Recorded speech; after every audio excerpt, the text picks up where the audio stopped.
Ladies and gentlemen, the Prime Minister and the Taoiseach will sign the Anglo-Irish Agreement 1985. They will then retire. The documents will then be issued to you, and in order to give you time to read, we shall resume for a press conference at 2:30.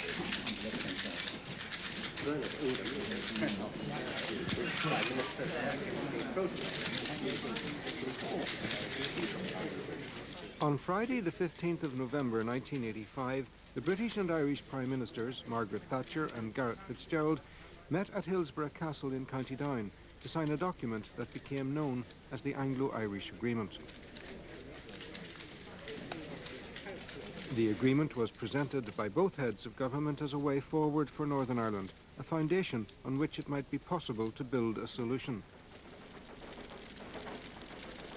The day after the agreement was signed, the Belfast newsletter summed up the attitude of most unionists when it claimed that yesterday the ghosts of Cromwell and Lundy walked hand in hand to produce a recipe for bloodshed and conflict which has few parallels in modern history.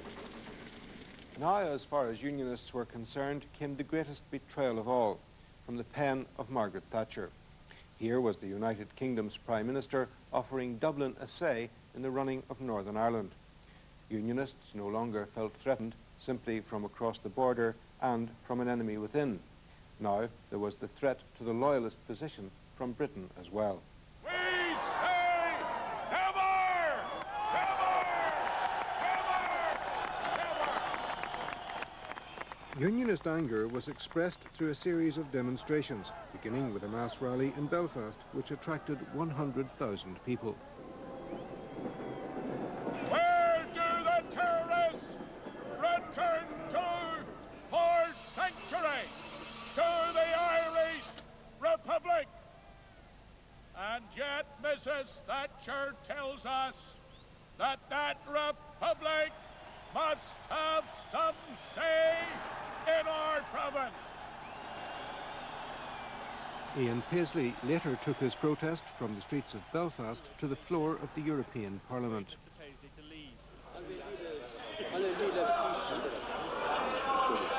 I'd like to indict here Mrs. Thatcher as a traitor to the loyalist people of Northern Ireland in denying them their right to vote on the Anglo-Irish Agreement. La séance est suspendue. A unionist day of action was called. It succeeded in closing down much of Northern Ireland's industry, but the British Prime Minister continued to ignore unionist reaction to the agreement. As far as Margaret Thatcher and the Westminster government were concerned, the blame for the failure of more recent British policy in Northern Ireland lay with unionist politicians. Now, Britain had, in effect, sidelined the unionist community and was dealing directly with the southern government in a search for a solution to the continuing unrest.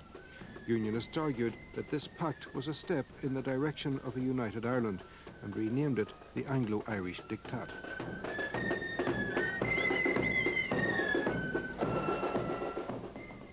The most important feature of the agreement was the creation of an intergovernmental conference, headed by both the Secretary of State for Northern Ireland and the Irish Foreign Minister. This conference was to meet regularly to discuss matters of common concern to both governments. One of the main articles of the agreement confirmed the support for the idea of devolution, the transfer of certain aspects of government from Westminster to a local assembly in Northern Ireland. But the agreement also made it clear that any transfer of power had to be on a basis which would secure widespread acceptance throughout the community. In other words, any new Northern Ireland Parliament had to be one where power would be shared between nationalists and unionists.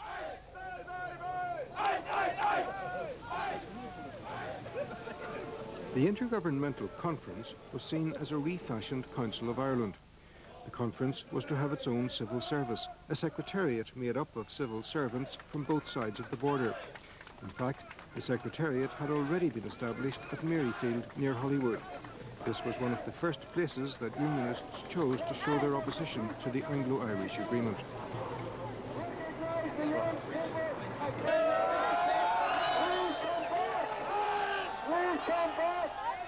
We have always argued that the proper framework for making progress to peace and stability in Ireland is in fact the British-Irish framework, because all the interlocking relationships that give rise to the problem can be addressed within that framework and only within that framework. But we're not under any illusion. John Hume, the leader of the nationalist SDLP, saw the agreement in a totally different light.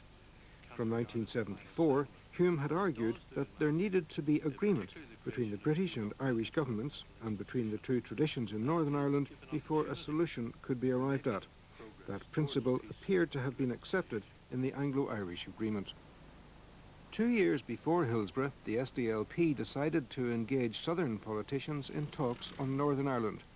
This was at a time when Sinn Féin appeared to be posing a challenge to the SDLP as the main nationalist party. At Dublin Castle, 2 years after the hunger strike, Garret FitzGerald called a special convention of politicians, but the SDLP had a hand in shaping the outcome of what became known as the New Ireland Forum. The original proposal for a forum came from the SDLP leader John Hume. He saw it as a way of defining what a new Ireland would be and what the role of Protestants would be within it. Garret FitzGerald hoped that the forum would demonstrate that the future of Ireland would be built by the ballot box, and by the ballot box alone. Britain's failures hitherto have been our calamities. Our success now will be their opportunity to help us to bring peace and stability to this neighbouring island of theirs, and enduring brotherhood to the relations between our two countries. The Irish Prime Minister had invited all shades of political opinion in Ireland to present their views to the forum. Those attending had to renounce support for violence. That ruled out Sinn Féin. But Unionists refused to take part in what they saw as a nationalist talking shop. A year later, the report of the New Ireland Forum was published. It expressed the sum total of modern nationalist thinking on progress in Northern Ireland.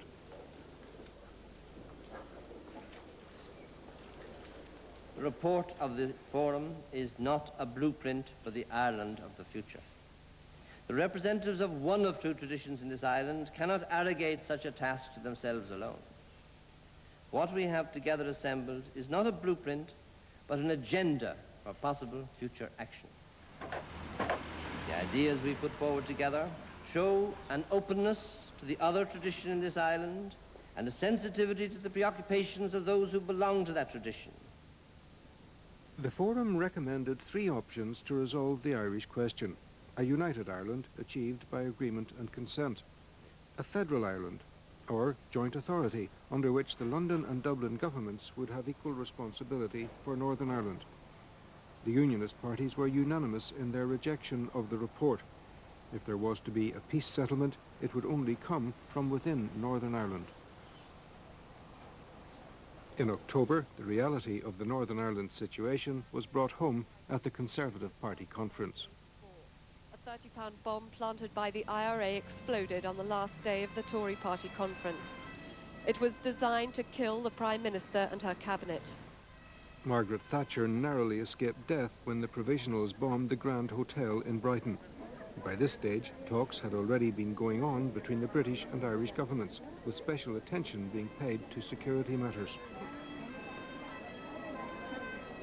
A week after the Brighton bomb, Mrs. Thatcher met the Taoiseach at Chequers. It was here that she chose to give her reaction to the proposals set out in the New Ireland Forum report. That a unified Ireland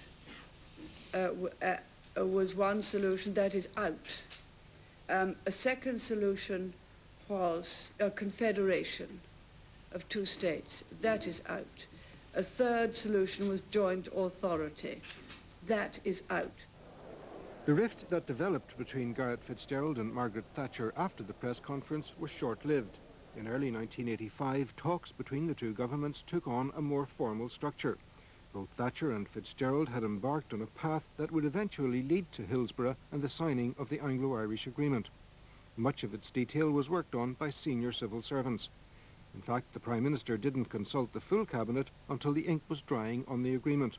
Some of her colleagues have since claimed that there was only one cabinet discussion on the agreement. The security issue remained top of Mrs. Thatcher's agenda. she was convinced the agreement would achieve greater cross-border cooperation against the IRA. However, at least 2 of Mrs. Thatcher's ministers were openly critical of the agreement and of the Southern government's willingness to hand over IRA suspects to Northern courts. They believed that it wouldn't improve security in Northern Ireland. In fact, one of them later described Irish moves on extradition as a black comedy.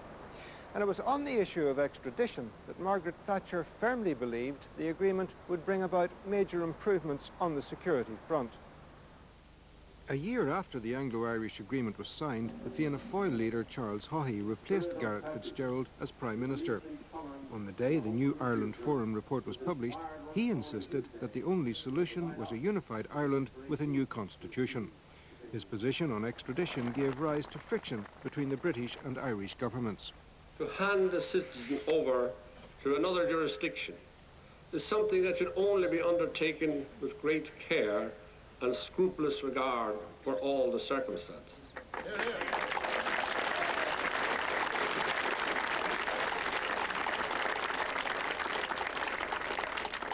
It is clear that at present many Irish people are questioning whether Dáil Éireann should agree to submit Irish citizens to a system of justice in which a large section of the community in the north has not as yet been persuaded to place its confidence. The handing over of IRA suspects at the border was more problematic than London had expected. The first 2 cases failed because of mistakes in the British government's extradition documents, and it took 2 years for the Parliament in the south to pass new laws on extraditing IRA members from the south to the north. The first extradition did not take place until 1988, but the number of successful cases never matched Margaret Thatcher's expectations. I think it must be a basic tactic, a basic principle of republicanism that we fight on behalf of the people. We fight because the people want us to fight. Gerry Adams, the northern leader of Sinn Féin, rejected the Anglo-Irish agreement just as strongly as the Unionists, but for very different reasons. He claimed that it would copper-fasten partition and would ensure a continuing Unionist veto on any change in Ireland. Since the hunger strike, both governments and the SDLP had been concerned about growing support for Sinn Féin. The Republican Party took 43% of the Catholic vote in the 1983 Westminster general election. On the morning that the results were announced, the IRA killed a British soldier in Ballymurphy. It was in that election that Gerry Adams defeated the former SDLP leader Gerry Fitt to take the West Belfast seat. Sinn Féin's new bomb and ballot box strategy appeared to be paying off. The government in London could no longer claim that Sinn Féin did not have a mandate. The British government, which is now a strong British government, have the opportunity once again to bring peace to this country of ours. This morning, a British soldier was killed in Ballymurphy. The responsibility for that soldier's death lies with the British government. The tragedy of Ireland rests with the London government.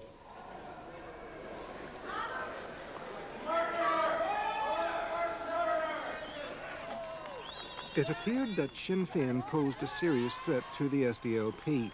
The New Ireland Forum, in its redefinition of the Anglo-Irish problem, was an attempt to diminish Sinn Féin's appeal for a growing number of young nationalist voters. The continuing influence of Forum thinking lay at the heart of the Anglo-Irish agreement. At Hillsborough, Margaret Thatcher and Garret FitzGerald had effectively declared that Unionists no longer had a veto on political development in Northern Ireland, and that the Southern government did have a role to play in any way forward. At its most basic, both governments saw the agreement as a joint effort to remove the argument for Republican violence in Northern Ireland. Just as importantly, the agreement was also seen as a counterbalance to the rising political appeal of Sinn Féin.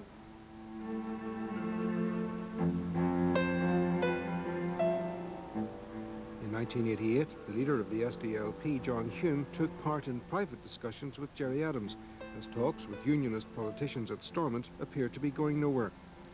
Hume argued that the Anglo-Irish Agreement showed that Britain had no interest of her own in Northern Ireland. That message was reinforced 2 years later by the then Secretary of State Peter Brooke, who stated publicly that Britain had no strategic or economic interest in Northern Ireland. The Hume-Adams meetings took on a new importance in 1993. Out of their latest talks came a mutual acceptance that the Irish people as a whole had a right to national self-determination, and an acceptance by both Sinn Féin and the SDLP that their view was shared by a majority on the island, though not by all its people. I would say to all of the Unionist people to read exactly what Mr. Adams and I said in our statement and in all our statements. Throughout this whole process, we've made clear that our objective is a total cessation of all violence. I presume everybody wants to see that. We have also said, following that, our primary challenge is to reach agreement among our divided people, an agreement that must earn the allegiance, an agreement of all traditions. The Southern Premier, Albert Reynolds, had made his own contacts with Sinn Féin and with the Loyalist paramilitaries in an attempt to find a formula for ending the violence. He had to sell his approach to the British government. To Unionists, the Hume-Adams-Reynolds approach was a conspiracy. However, James Molyneux realised that in a situation free from violence, Unionists and those who in the past supported the paramilitaries would have to engage in talks.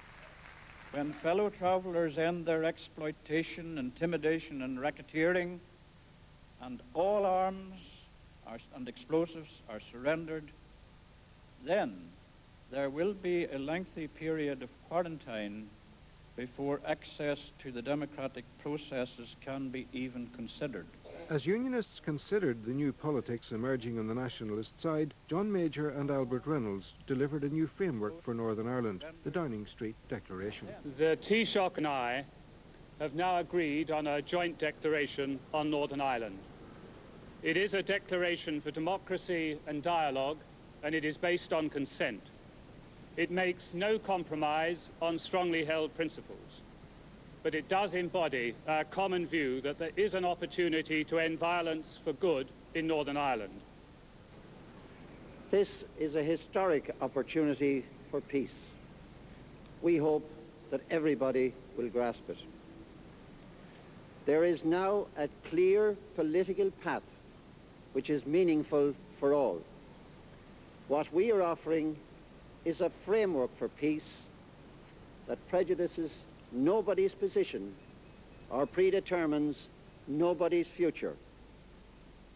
Peace should be the starting point for our new beginning. Thank you. The press conference will be in around half an hour. I would hope... Here, in a sense, was the Anglo-Irish Agreement Mark II, only this time without the furious reaction of 1985. Although the DUP's Ian Paisley denounced it as another sellout to Dublin, the main Unionist party under James Molyneux was prepared to give it a hearing and to consider its implications. The Downing Street Declaration accepted what it described as the right of the Irish people to self-determination exercised respectively. That was welcomed by the SDLP, but as far as the Republican movement was concerned, the British and Irish governments were giving two different interpretations of the declaration. On the one hand, the Irish government emphasised the right of nationalists to work for a united Ireland. On the other hand, Britain highlighted the Unionist case with a heavily qualified guarantee that Northern Ireland's constitutional position could not change without the consent of a majority. The declaration was to lead to a split between Ian Paisley and the Ulster Unionist Party. James Molyneux had been consulted by John Major at all stages of the process. He insisted that the declaration was simply a statement of principles for future movement. It also enshrined the doctrine of consent. As far as Sinn Féin was concerned, the different emphasis that the two governments put on the Downing Street Declaration was not a solid basis for selling it to the IRA as a way of ending violence. Sinn Féin began a process of consultation with party members around the country to test opinion on the declaration. This culminated in a party conference at Letterkenny in County Donegal in July, when Sinn Féin delegates formally rejected the Downing Street Declaration. Despite the conference's rejection of the declaration, Gerry Adams spoke in conciliatory terms to both governments as he addressed party members in his closing speech. From their perspective, the declaration was an important development. From our perspective, it marked a stage in the evolving peace process. In its positive elements, it suggests a potentially significant change in the approach of the governments to resolving the conflict in Ireland, and we welcome this. But it does not deal adequately with some of the core issues, and this is crucial. Adams was determined to maintain his dialogue with the Southern government. Albert Reynolds believed that the Sinn Féin leader was seriously attempting to persuade the IRA Army Council that an opportunity existed to end the violence and to begin talking. It was these contacts which led to the IRA ceasefire in August 1994. Go ahead. We are announcing this now. Go. We are announcing this now. Go. It's just been announced that from midnight tonight, the leadership of the IRA have decided that as of midnight, August the 31st, there will be a complete cessation of military operations. They say that all our units have been instructed accordingly. At this historic crossroads, the leadership of the IRA salute and commend our volunteers. There will be a fuller bulletin at 12 o'clock. BBC Radio Ulster News.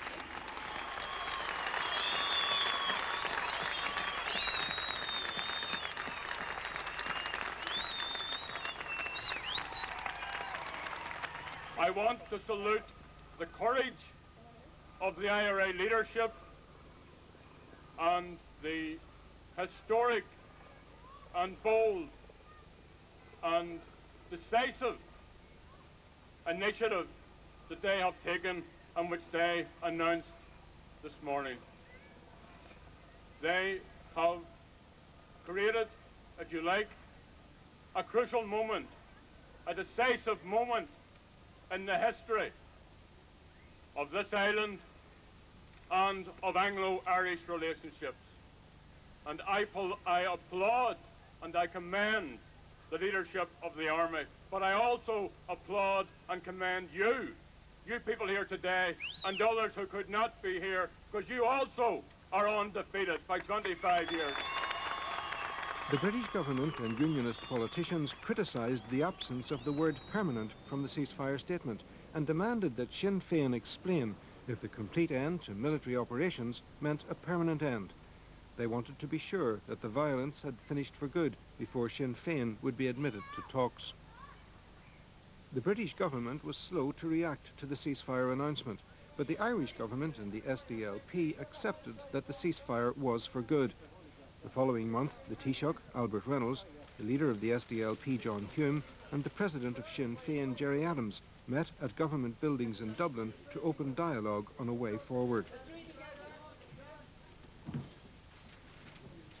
On the 12th of October, the Loyalist paramilitaries also announced a ceasefire. They insisted that this would depend on the IRA honouring its end to violence. And in the belief that the democratically expressed wishes of the greater number of people in Northern Ireland will be respected and upheld, the Combined Loyalist Military Command will universally cease all operational hostilities as from 12 midnight on Thursday, the 13th of October, 1994. I call upon the Taoiseach, Deputy That month, the Irish government established a forum for peace and reconciliation in the Republic. All shades of political opinion on the island were present, with the exception of the Unionists, who turned down their invitation. One of the key aims of the forum was to bring Sinn Féin into the political process as soon as possible after the ceasefire. Today's inaugural meeting within a few weeks of the two ceasefires represents a further important step on the road to a just and a lasting peace. No one should be in any doubt about the value of this forum or of the importance of its work.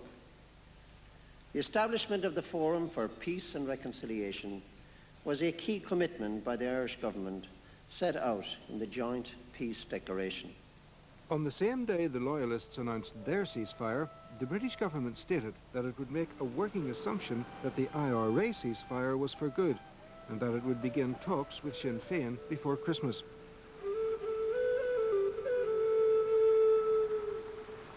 On the 9th of December, a Sinn Féin delegation, which included people who had been convicted of IRA offences and served terms of imprisonment, arrived at Stormont for talks with British government officials. 6 days later, representatives of the Loyalist paramilitaries made their way into Parliament buildings at Stormont. These delegations also included people who had served terms of imprisonment. The government insisted that these were only exploratory talks. Meantime, the two governments had hoped to agree a framework for progress before Christmas 1994. A crisis in Dublin, however, brought down Albert Reynolds' government. As a result, the negotiations on a framework for progress were not completed until February. On the 22nd, the new Taoiseach, John Bruton, and John Major met in Belfast to present what they hoped would be the basis for an overall settlement in Ireland. The process would have three strands.